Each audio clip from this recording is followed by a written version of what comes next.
한 문장으로 오늘 말씀을 시작하고 싶습니다. 그 말씀은 바로 이런 것입니다. 사람은 각자 자신이 가지고 있는 것만 줄 수 있습니다. 여러분, 오늘 이 말씀이 여러분들에게 어떻게 들려질까요? 자신이 가지고 있는 것만 다른 사람에게 줄 수 있는 거예요. 쓰레기를 가지고 있다. 그러면은 다른 사람에게 줄 수 있는 것은 내게 가지고 있는 것이 쓰레기밖에 없으니 쓰레기만을 줄 수밖에 없는 겁니다.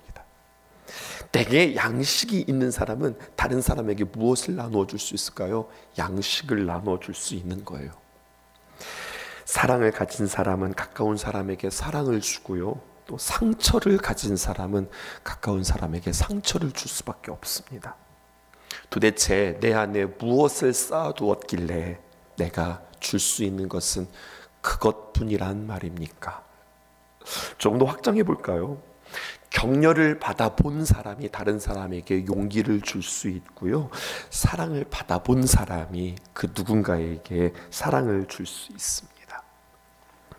젊은 시절 배낭여행을 하면서 참 배가 고팠던 그때에 누군가 와서 손에 $10를 딱 쥐어주는 바람에 그 경험이, 나에게 한 끼 배부르게 먹었던 그 경험이 나에게 있었기에 훗날 나이가 들어서 아내와 함께 여유롭게 여행할 때에 배낭 메고 벤치에 앉아서 햄버거를 씹고 있는 한 젊은 청년이 내 눈 안에 들어올 수 있어요. 그리고 그에게 나 또한 $10를 전해줄 수 있는 마음의 여유가 생기는 겁니다.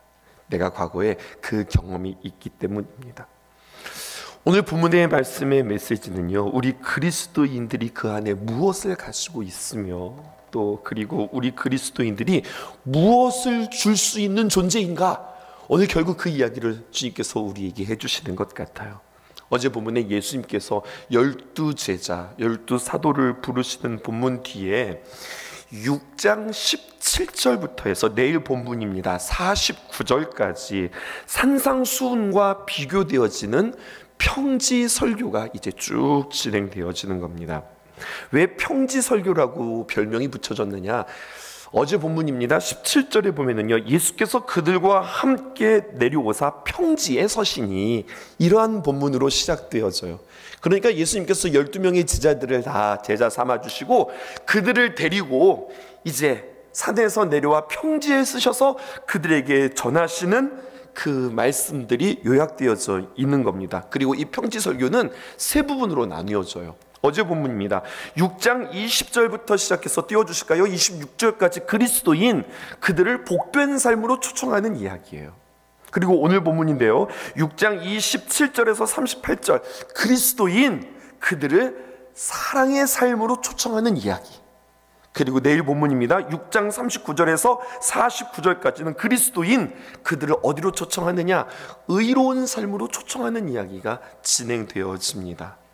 복된 삶으로 주님께서 우리를 초청하시고, 또 복된 삶이라고 하는 것은 그저 그냥 하나님이 우리에게 복을 쏟아주는 것이 아니라 복받을 만한 귀한 그릇을 준비해라, 다시 말해서 사랑하는 삶으로 우리에게 초청하여 주시고, 그렇게 사랑하는 귀한 삶이 하나님 앞에 의인된 삶이다, 의인의 삶으로 초청해 주시는 내용으로 구분되어지고 있습니다. 오늘 본문은 그리스도인들 그들의 사랑의 삶으로 초청하는 그러한 내용의 부분에 해당되었습니다. 첫 번째 보실까요?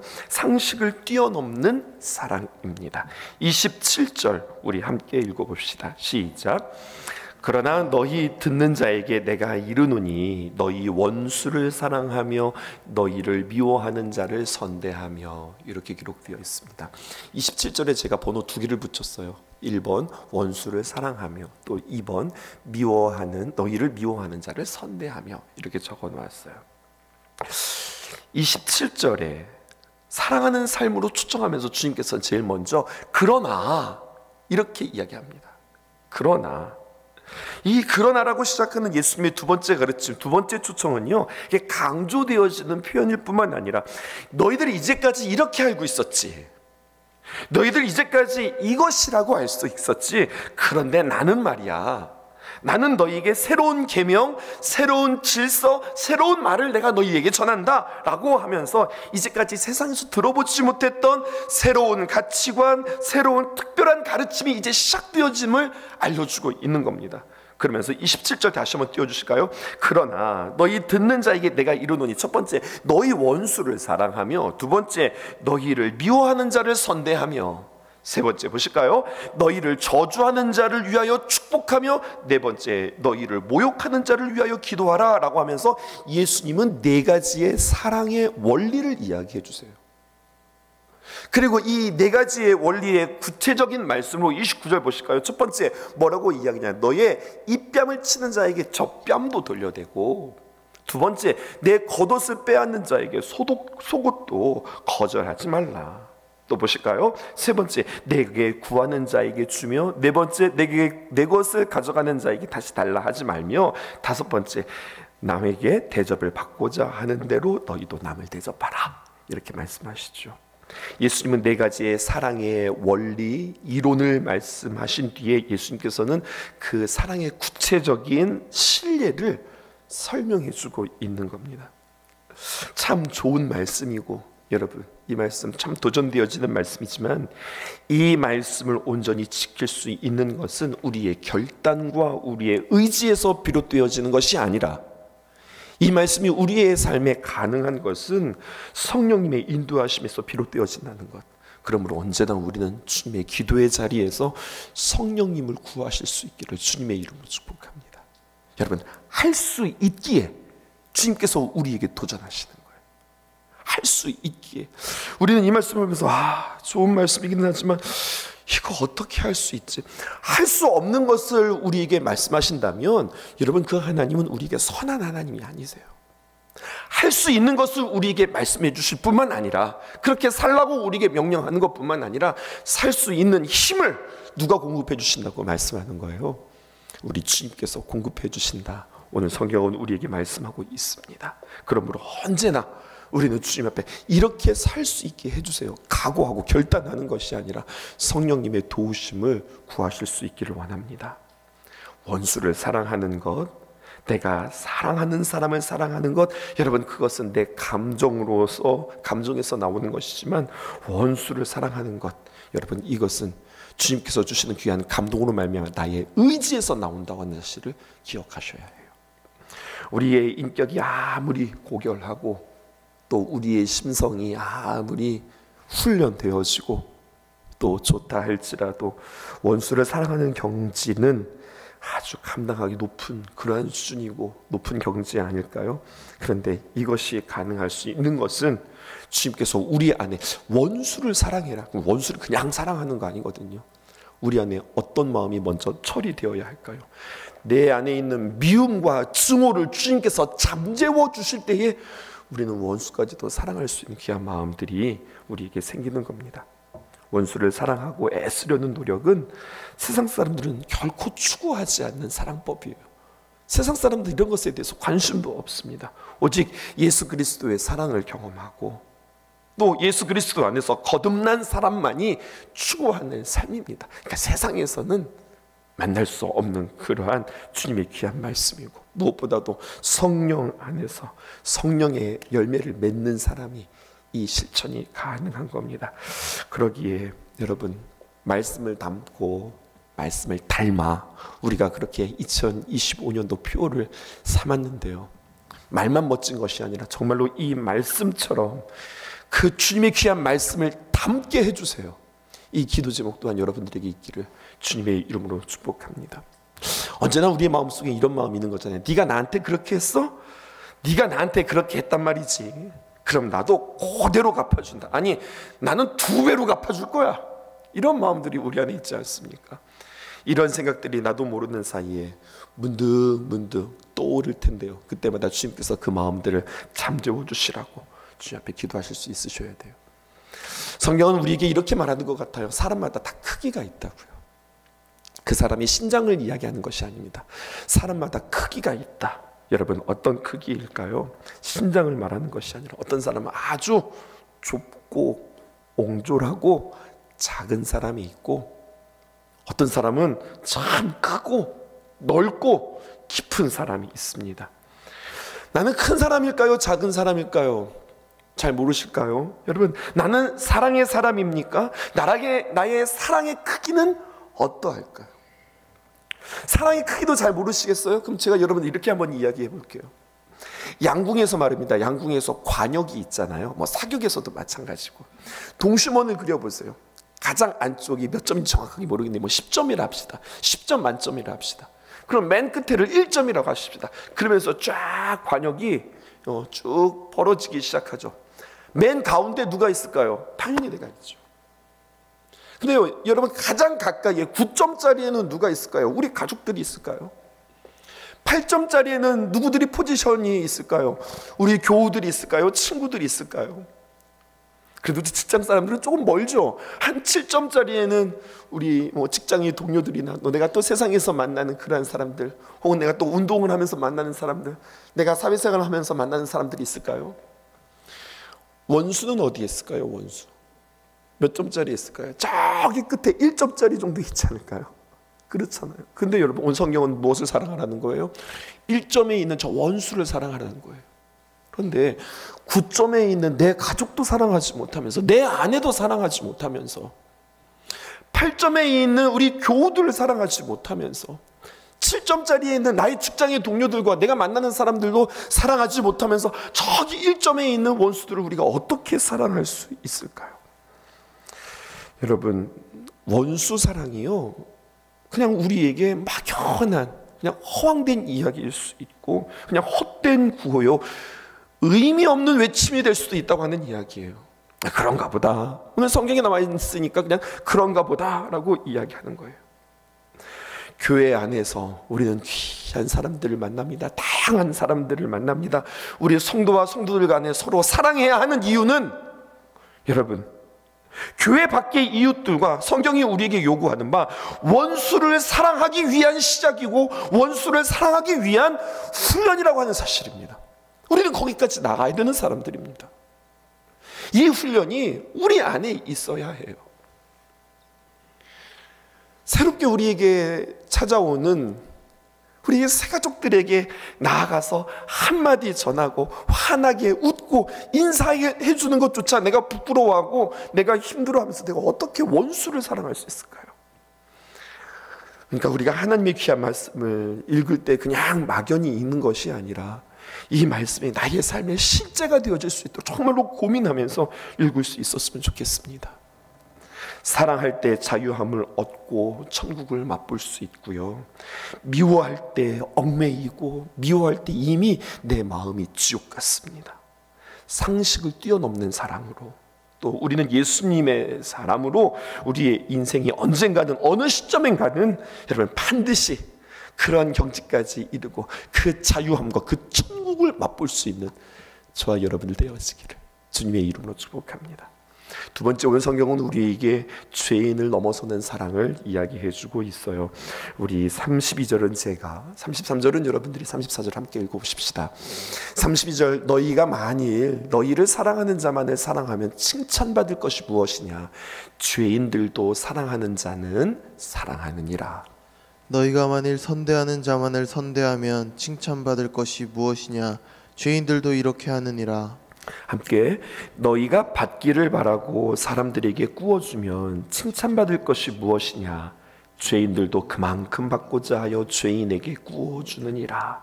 여러분, 32절에서 34절에는 어떤 문장의 패턴이 있어요. 그 문장의 패턴이 동일합니다. 동일한 문장의 형태를 가지고 단어만 바꿔가지고 반복하여서 표현함으로 여러분들 반복하고 그 동일한 문장을 사용하면서 이 이야기들을 강조하고 있습니다. 세상에서 말하는 가치, 세상에서 말하는 윤리는 상호 간의, 쌍방 간의 상호성에 기초하는 거예요. 이런 거죠. 어렵게 표현하지 않고, 내가 줬잖아요. 내가 준 만큼 받으려고 하고, 또 내가 받았으면은 받은 만큼 이렇게 되돌려 주려고 하죠.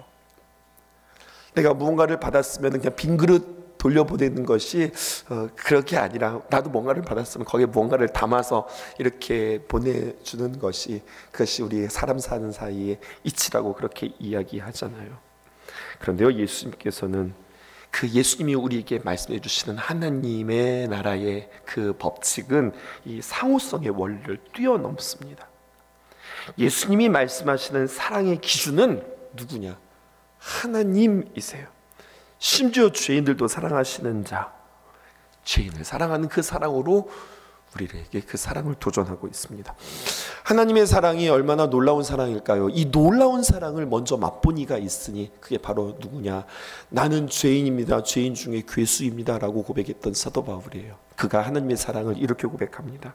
로마서에 있는 말씀, 제가 참 자주 인용하는 말씀이기도 해요. 로마서 5장 6절에 있는 말씀, 우리가 아직 연약할 때 기약대로 그리스도께서 경건하지 않는 자를 위하여 죽으셨도다. 내가 어느 때요? 내가 아직 연약할 때 주님께서 나를 그렇게 사랑해 주셨다는 거예요. 8절, 우리가 아직 죄인 되었을 때에 그리스도께서 우리를 위하여서 죽으심으로 하나님께서 우리에 대한 자기의 사랑을 확증하셨느니라.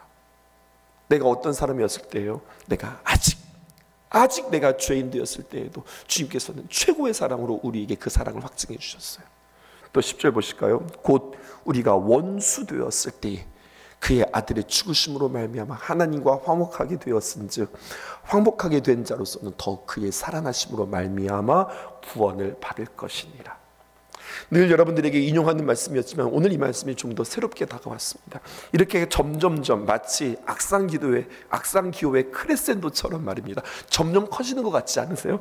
내가 아직 연약할 때, 그보다 더 심각한 상태가 어떤 상태입니까? 내가 죄인 되었을 때.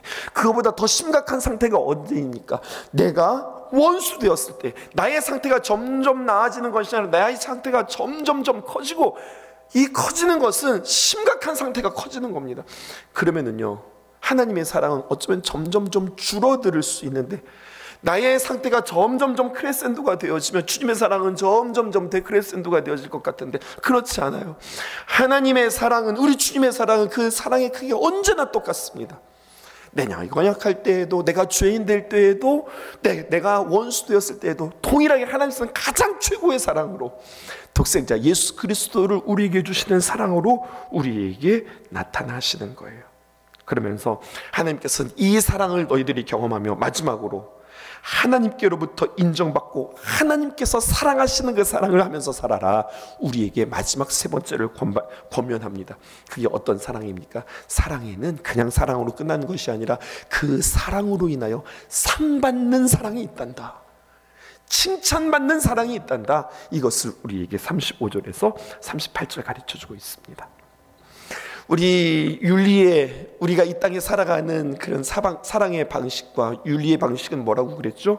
서로 상호의 원리 가운데에서 주거니 받거니 하며 기브 앤 테이크 하면서 우리가 사랑한다고 한다면, 주님의 사랑은 이 상호의 원리를 뛰어넘어 어떻게 사랑하라고 합니까? 일방적으로 사랑해라, 이렇게 이야기해요. 누구처럼? 우리 하나님처럼 말입니다. 우리 주님처럼 말입니다. 여러분, 주라라고 하는 말과 줘버려라 라고 하는 말을 구분하실 수 있을까요?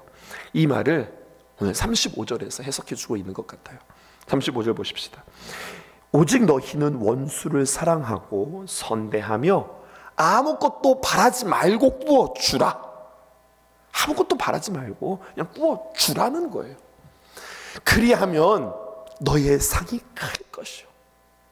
여러분, 내가 선대하고 바라지 않고 꾸어주잖아요.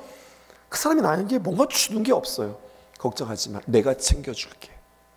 하나님께서 챙겨주신다고 말씀하세요.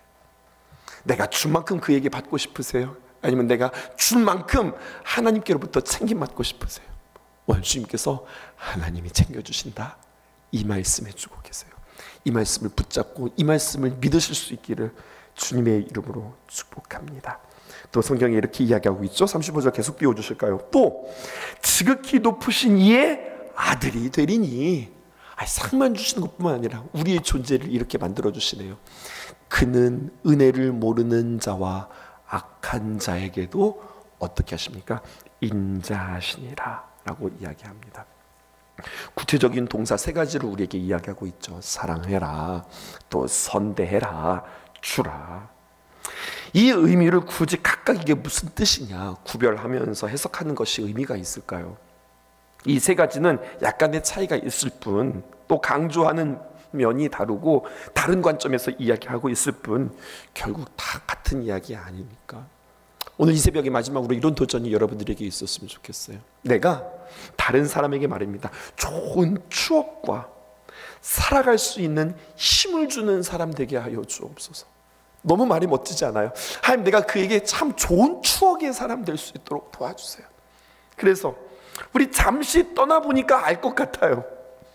2주간만 떠나봐도 보고 싶고, 우리 장로님 그랬지, 우리 권사님 참 그랬지, 우리 집사님 그러셨는데, 우리 목사님과 우리 전도사님들 그랬는데, 추억이 될 만한 사람. 여러분, 이러한 삶이 너무나도 아름답고 귀한 삶 아닐까요? 추억이 되어지는 삶, 또 살아가는 그 삶에 힘이 되어지는 삶, 큰 돈 들어가는 거 아닙니다. 마음을 주는 것이고, 관심과 배려를 주는 것이고, 무엇보다도 우리가 그 마음들을 표현하는 거죠. 36절 이렇게 기록되어져 있습니다. 너희 아버지의 자비로우심같이 너희도 자비로운 자가 되라. 자비라고 하는 표현이 성경에 기록되어져 있는데, 이 자비는 하나님의 성품 가운데 한 성품에 해당되어집니다. 그리고 이 자비는 정말로 다양한 용례로 사용되어져요. 참 많은 풍성한 뜻이 있어요. 자비라고 하는 단어의 여러 가지 용례 가운데 여러분들에게 오늘 세 가지만 소개하고 마치려고 하는데요. 선한 사람이, 사마리아 사람의 비유를 통하여서 주님께서 이 이야기를 마무리하면서 이렇게 말씀하셨어요. 누가복음 10장 36절에서 37절. 내가 생각하는 이 사람 중에서 누가 강도 만난 자의 이웃이 되겠느냐. 이르시되 27절. 자비를 베푼 자니이다. 선한 사마리아 사람이 어떻게 했는지 여러분들 머릿속에 그려지죠.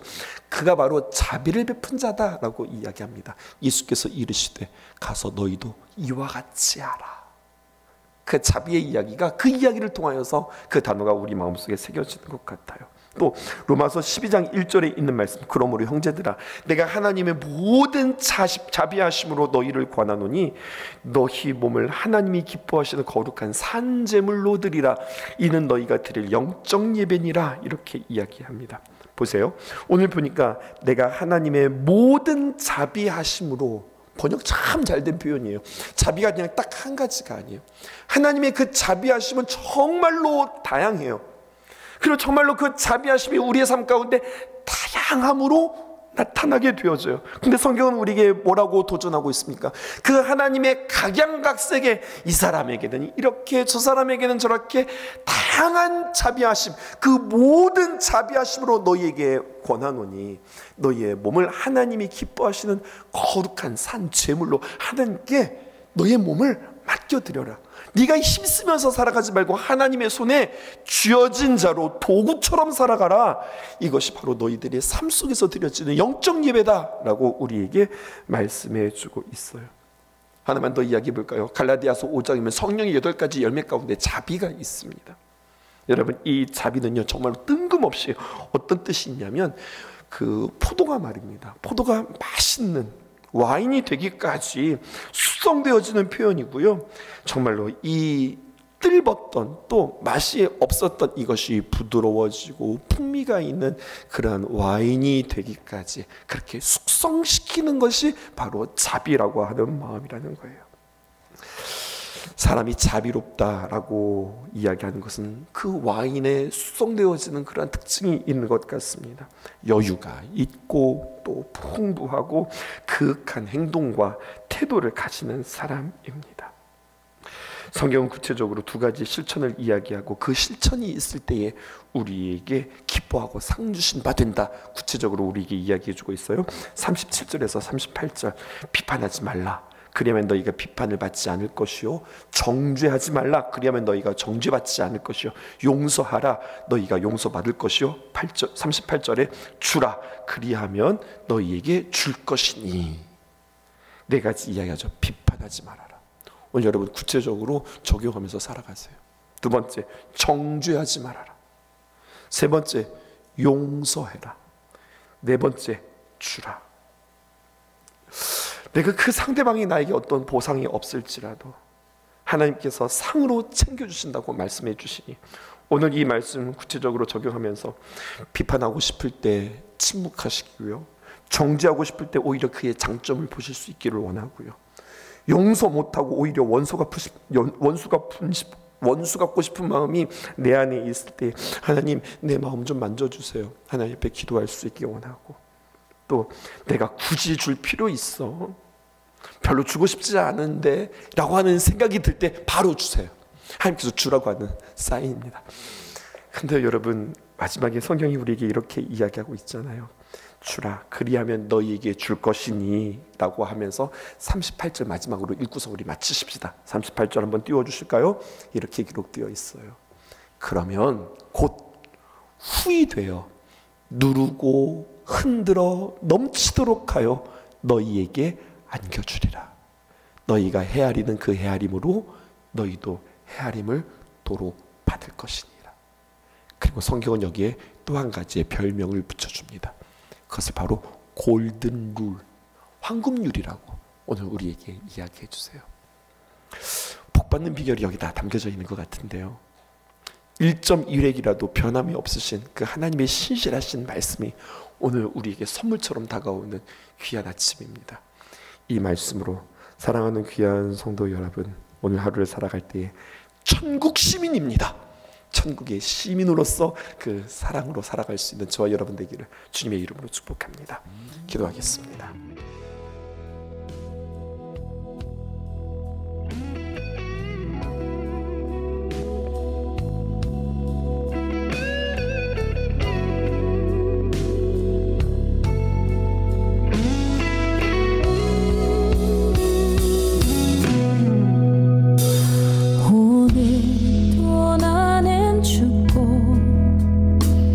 예수로 살기 원하네. 내 모습 속에 예수님의 흔적이 보이기를 원하네. 나는 곧 사라지고 예수만 남기 원하네.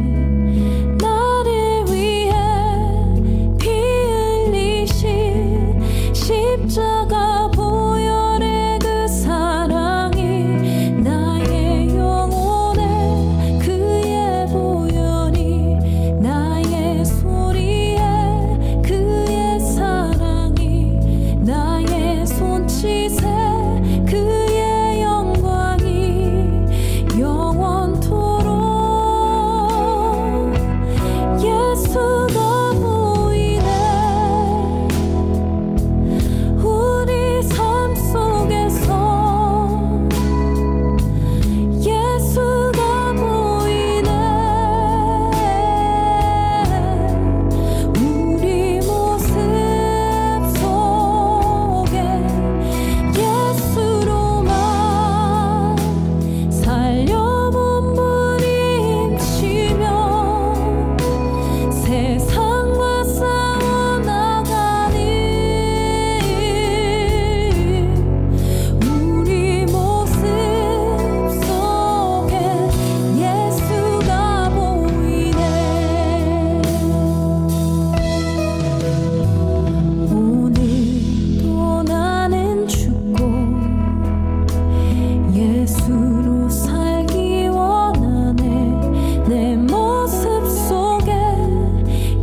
예수만